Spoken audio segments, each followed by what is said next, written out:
Hi, Wadid. Thank you for participating in ISA Cybersecurity's Cyber Snapshot, a series of 5-minute conversations with prominent cyber experts that are changing the game. Tell us a little bit about yourself.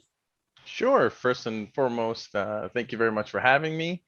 I'm the CTO for ISA Cybersecurity, and I focus on our digital forensics and incident response division.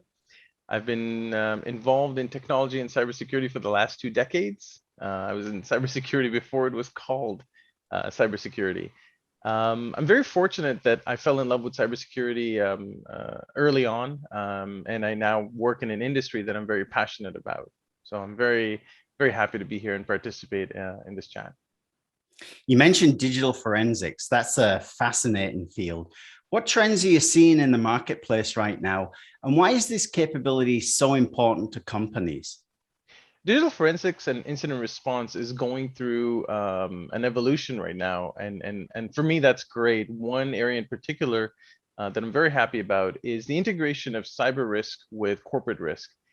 Because what that has done is it has brought additional investment in organizations' capabilities to respond to an incident, particularly around preparation. Because very candidly, it's not a matter of if you'll be breached, it's a matter of when you'll be breached. And what's your advice on how companies can improve their incident response effectiveness? Practice, practice, practice. One of the best ways to set yourself up for the best possible outcome in the event of an incident is to be prepared for it, is to have practiced for it. So this includes, developing your incident response plans, ensuring that, it's documented, communicated with all the stakeholders. They know who they are, they have backups. You have developed playbooks that, address your particular threat risk footprint. You're using tabletop exercises to test that and make sure that you're prepared for it, so that in the event that something does happen, it's muscle memory. It's not a matter of sort of a knee-jerk reaction and panicked reaction. It's a practiced reaction. Everyone knows and has been through it before. Yeah, it's a fact of life that you're going to have vulnerabilities. Who knows when the next Log4j challenge will arrive? How can companies prepare for this? There are several ways, but I'm a big advocate of defense in depth.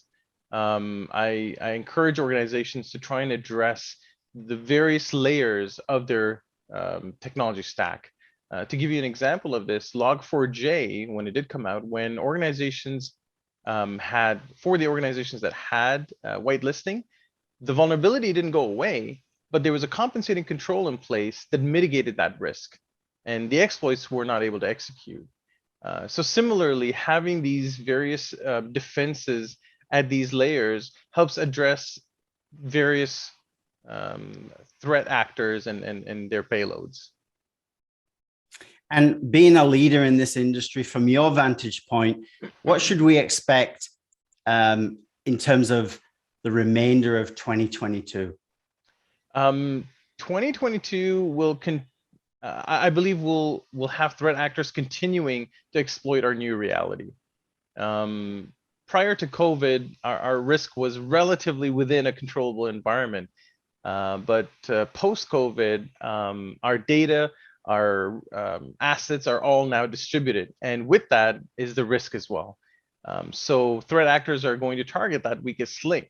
They're going to continue to exploit users' vulnerabilities. They're going to continue to target third-party supply chains in an effort to gain access and breach the meteor targets that they represent. So it looks like another busy year ahead. Nice chatting with you, Wadid, today. Thank you for joining us. And I hope to see the viewers again on our next episode of Cyber Snapshot. Thank you very much for having me.